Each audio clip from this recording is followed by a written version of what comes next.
ये भड़काऊ बयान से हंगामा खड़ा हो गया है। मदनी ने आपको बता दें कि भड़काऊ बयान दिया, जिहाद, सुप्रीम कोर्ट और वंदे मातरम पर ऐसे विवादित बयान दिए कि सीधे कई मौलाना और बीजेपी के रडार पर आ गए। मौलाना पर मुसलमानों को भड़काने के आरोप हैं, लेकिन सवाल यह है कि आखिर मौलाना महमूद मदनी मुसलमानों को दुखता रोते पर ऐसे जहरीले बोल क्यों और किसके लिए इस्तेमाल कर रहा है।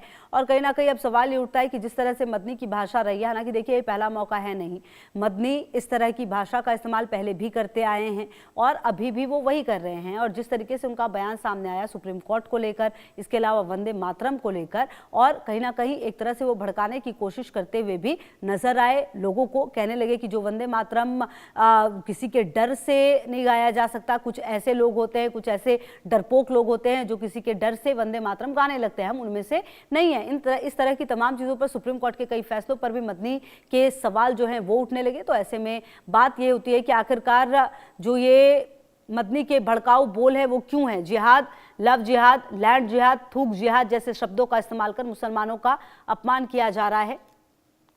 कहीं पर कोई आतंकवादी घटना हो जाती है तो उसका जिहाद बता दिया जाता है, मुसलमानों के ऊपर गलत आरोप लगाए जाते हैं। तो ये जब जब जुल्म होगा तब तब जिहाद होगा। सुप्रीम कोर्ट बाबरी मस्जिद और तलाक के मामलों में अदालतों पर सरकार का प्रभाव साफ दिखता है। इबादतगाह कानून को नज़रअंदाज करते हुए ज्ञानवापी और मथुरा विवादों में सुनवाई होना चिंता का विषय है। सुप्रीम कोर्ट तभी सुप्रीम कहलाने का हकदार जब वो संविधान की पाबंदी करे। अगर ऐसा नहीं होता तो उसके सुप्रीम होने पर भी सवाल खड़े हो जाते हैं। इसके अलावा वंदे मातरम पर कहा उन्होंने कि मुर्दा कौमें सरेंडर करती है, अगर कहा जाए वंदे मातरम बोलो तो वो बोलना शुरू कर देंगे। जिंदा कौम हालात का सामना करती है। तो मदनी जो हैं सुप्रीम कोर्ट पर भी और वंदे मातरम पर भी टिप्पणी करते नजर आए। जिहाद, इस्लाम और मुसलमानों के दुश्मनों ने इस्लाम के मुकद्दस इस्तिलाहात मसलन जिहाद के लफ्ज़ को एक गाली, फसाद और वायलेंस का हमनाम बना दिया है।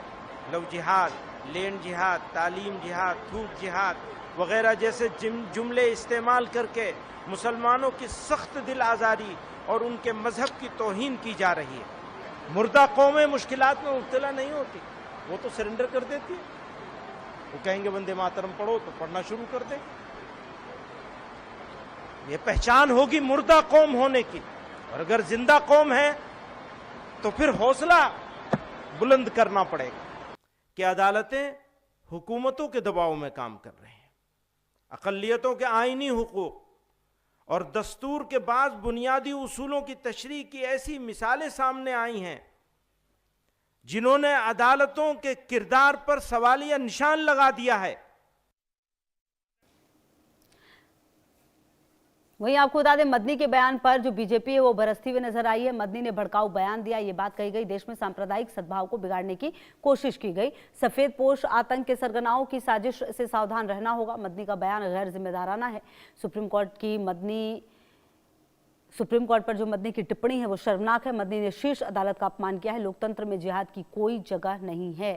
तो आपको बता दें कि जो टिप्पणी की गई उस पर जवाब सामने आया।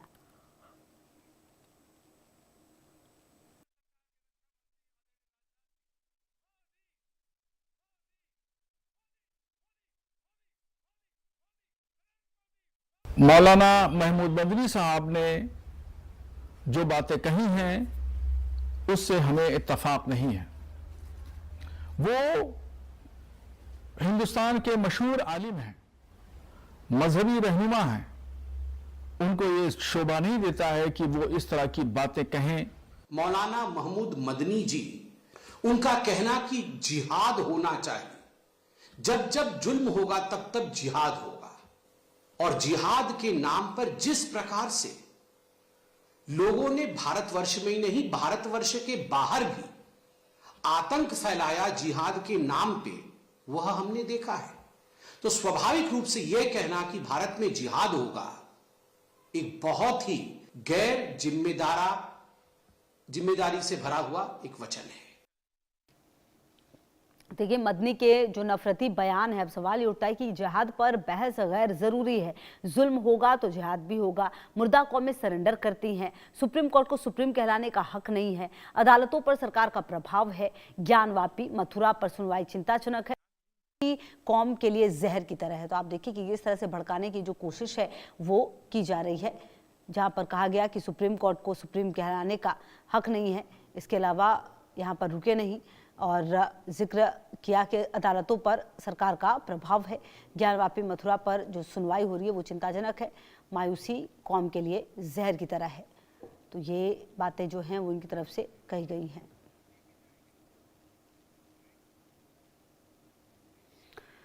तो जमीयत उलेमाए हिंद के राष्ट्रीय अध्यक्ष मौलाना महमूद मदनी के हालिया बयानों ने बड़ा विवाद खड़ा कर दिया। उन्होंने सुप्रीम कोर्ट के बाबरी मस्जिद, ट्रिपल तलाक सहित कई मामलों के फैसलों पर सवाल उठाए और यह आरोप लगाया कि अदालत सरकार के दबाव में काम कर रही है।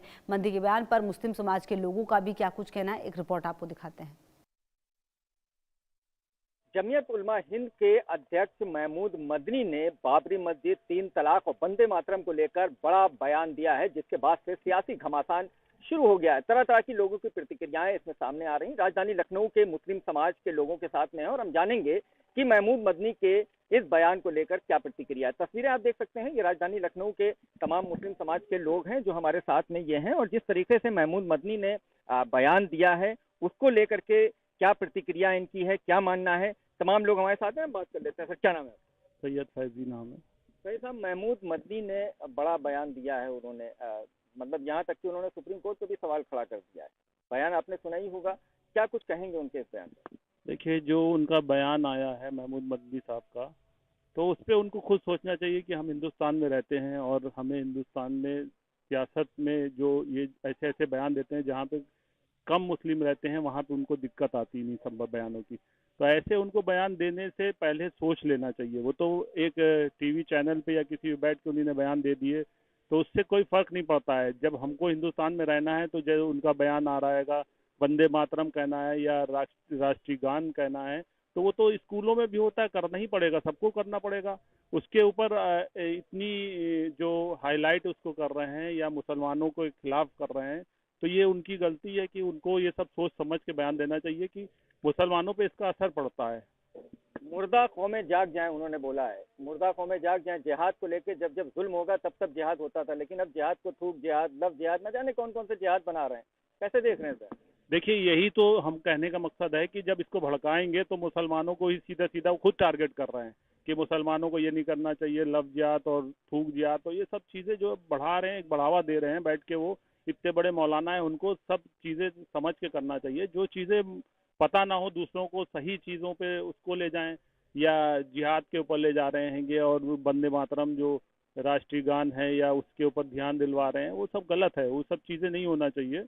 और मुसलमान के ऊपर अपने ऊपर है कि अगर को कह रहा है तो इसमें कोई गुनाह भी नहीं है, कि बहुत बड़ा गुनाह थोड़ी ना पड़ जाएगा कि अगर उसने वंदे मातरम कह दिया। अरे, हिंदुस्तान में रह रहे हो, हिंदुस्तान की सरकार है, गवर्नमेंट है, तुम्हारे हर चीज़ों में खड़ी रहती है, ना कोई किसी को दिक्कत होती है। ये लोग दूसरी पार्टियों से अपना बैठ के चैनलों पे अपने को हाईलाइट करने के लिए सब करते हैं। देखिए, और लोग भी हैं हमारे साथ बात करने। क्या नाम है साहब? जी, मंसूर अली नाम है मेरा। मंसूर साहब, जिहाद पर बात हुई कि जब जब जुल्म होगा तब जिहाद होता था, लेकिन अब लव जिहाद, थूक जिहाद, ये बात बोली जा रही। इसके अलावा वंदे मातरम को लेकर बोला कि मुसलमान किसी के आगे नहीं झुकेगा, सिर्फ अल्लाह के आगे झुकेगा। आप भी एक मुसलमान हैं, उनके बयान को आप कैसे देखते हैं? देखिए, इस तरह के पहली चीज़ तो मुझे लगता है कि बयान देना नहीं चाहिए उनको, एक धर्मगुरु हैं।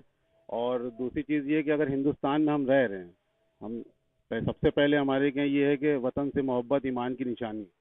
तो जितना हम जिस भी मुल्क में रह रहे हैं, और हमारे क्या ये है कि आप जहाँ पर भी जिस मुल्क में रह रहे हैं तो उससे मोहब्बत पहले जो है वहाँ की चीज़ों को, क्योंकि जैसे हिंदुस्तान में एक गाय का गोश्त हराम करार दिया गया। मैं शिया समुदाय से आता हूँ, तो हिंदुस्तान में गाय का गोश्त हराम करार दिया गया इसलिए क्योंकि उसको कोई पूछता है, कोई समुदाय उसको पूछता है जो हिंदू समुदाय है, तो उसके लिए है ताकि यहाँ विवाद ना हो, झगड़ा ना हो। हम किसी की आस्था को ठेस नहीं पहुँचा सकते हैं।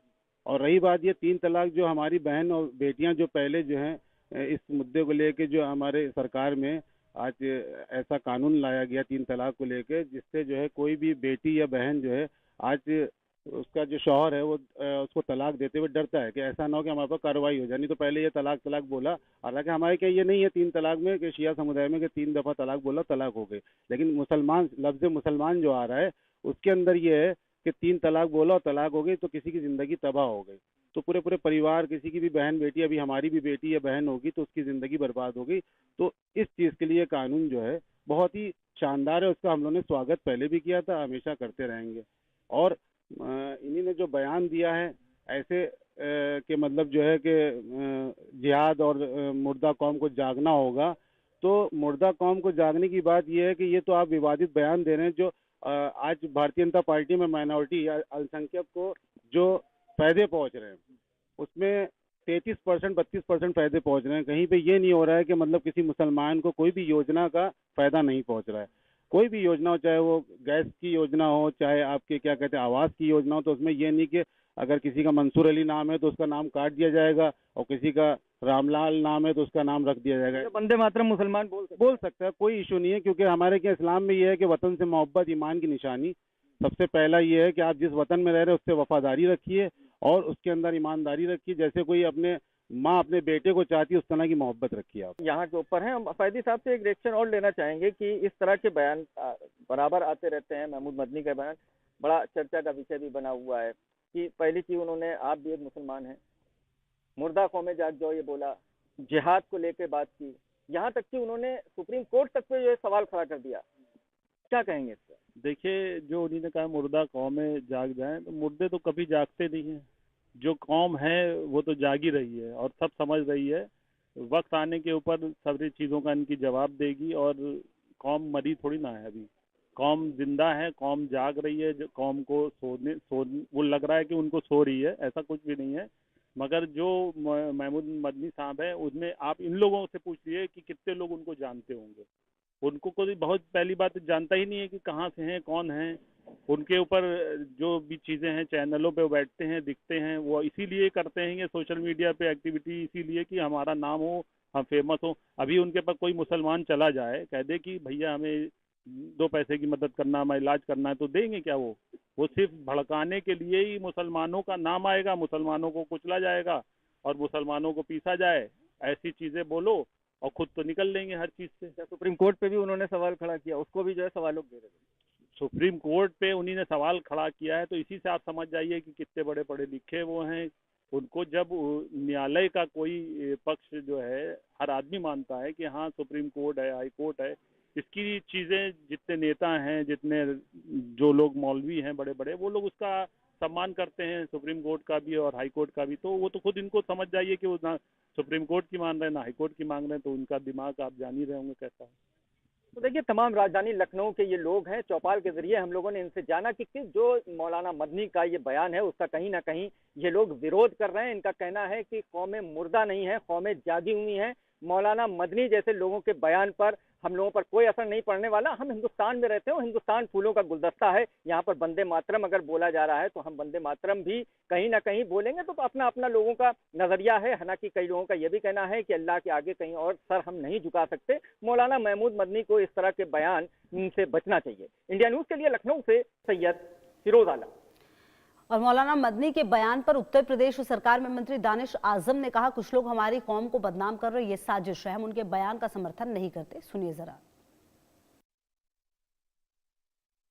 उत्तर प्रदेश सरकार में मंत्री दानिश आजाद हमारे साथ मौजूद हैं और समाजवादी पार्टी जहां एक तरफ आरोप लगाती है, वहीं कांग्रेस के जो शीर्ष नेतृत्व के चेहरे हैं उन पर एफआईआर दर्ज की गई है नेशनल हेराल्ड मामले में। क्या कहेंगे मंत्री जी? ईओडब्ल्यू ने एफआईआर दर्ज की है, राहुल गांधी, सोनिया गांधी और भी लोगों का नाम है। देखिए, कांग्रेस पार्टी ने जब कांग्रेस पार्टी सत्ता शासन में रही, उसने देश की सेवा करने के बजाय भ्रष्टाचार को बढ़ाने की नीयत के साथ काम किया। तो कांग्रेस पार्टी ने जो कुकर्म किया, आज उसी का नतीजा सामने देखने को मिल रहा है। यकीनी तौर पे भ्रष्टाचार मुक्त हमारा देश हो, भ्रष्टाचार मुक्त समाज हो, इस नीयत के साथ अलग अलग एजेंसियां काम कर रही हैं और कांग्रेस पार्टी को अपनी करनी का, ये तमाम जो चीज़ें हो रही हैं वो अपनी करनी का फल है उनके। मदनी साहब का एक बयान सामने आया है, भड़काऊ बयान कहा जा रहा है उसे, कि जिहाद होगा, इस तरह की बातें वो कहते हुए नजर आए। इसको लेकर क्या कहें? देखिए, बड़े अफसोस की बात है कि हमारे ही कौम के कुछ लोग जो कौम का हितैषी होने का ढिंढोरा पीटते हैं, ढोल पीटते हैं, वही लोग कौम को हमेशा गुमराही के रास्ते पर ढकेलने की साजिश भी रचते हैं। ऐसे बयान साफ जाहिर करता है, साफ बताता है कि मुसलमानों को किस तरीके से गुमराही के रास्ते पे आगे बढ़ाने की नीयत के साथ मदनी साहब या तमाम मदनी साहब जैसे लोग ये एक सुनियोजित तरीके से काम कर रहे हैं। आज हमारे हिंदुस्तान का मुसलमान तरक्की और तालीम की तरफ आगे बढ़ना चाहता है, रोज़गार और विकास की तरफ आगे बढ़ना चाहता है, इल्म की तरफ आगे बढ़ना चाहता है। और ऐसे समय में मुसलमानों को भटकाने की नीयत के साथ ऐसे जो बयान है साफ बताने के लिए काफ़ी है कि मदनी साहब जैसे लोग केवल और केवल मुसलमानों के नाम पे अपनी राजनीतिक रोटियां सेक रहे हैं। इलेक्शन कमीशन ने 1 हफ्ते डेट आगे बढ़ा दी है एसआईआर की, क्या कहेंगे? देखिए, देश के लोकतांत्रिक ढांचे को मजबूत करने के लिए जो एसआईआर की प्रक्रिया है, ये बहुत एक अभूतपूर्व एक कदम है। चुनाव आयोग ने जो कदम उठाया है, निष्पक्ष और पारदर्शी तरीके से चुनाव होंगे, फेयर चुनाव होंगे, तो हमारे लोकतांत्रिक हमारी जो संरचना है इसके स्तंभ को भी और मजबूती मिलेगी। और चुनाव आयोग अलग अलग स्टेट्स में जो चल रहा है एसआईआर की प्रक्रिया, जो स्टेट्स ने जो रिक्वायरमेंट दी होगी उसके अकॉर्डिंग काम कर रहा है। अखिलेश यादव अपने सोशल मीडिया हैंडल पर लिख रहे हैं कि लोहिया पार्क में इस तरह के कार्यक्रम ना कराए जाएं और ऐसे करने पर प्रदूषण फैल रहा है या पर्यावरण को नुकसान पहुंचा रहे हैं, इस तरह की बातें। देखिए, आज समाजवादी पार्टी के पास कोई एजेंडा नहीं है। मुद्दा विहीन समाजवादी पार्टी बेबुनियाद बात करके जनता को भटकाना चाहती है, लेकिन जनता समाजवादी पार्टी का असली चाल चरित्र और चेहरा जानती है। बिल्कुल, हमारे साथ मंत्री दानिश आज़ाद थे जो बता रहे थे कि किस तरह से कांग्रेस को अपनी करनी का फल भुगतना पड़ रहा है। और एसआईआर को लेकर उन्होंने कहा कि जिस तरह इलेक्शन कमीशन काम कर रहा है, आने वाले दिनों में एसआईआर की प्रक्रिया पूरी होगी जो एक स्वस्थ लोकतंत्र को और आगे बढ़ाने का काम करेगी। कैमरामैन दीपक के साथ अभिषेक सिंह, इंडिया न्यूज़, लखनऊ। तमाम खबरों पर नजर आप रही है हमारे साथ, देखते रहिए इंडिया न्यूज़।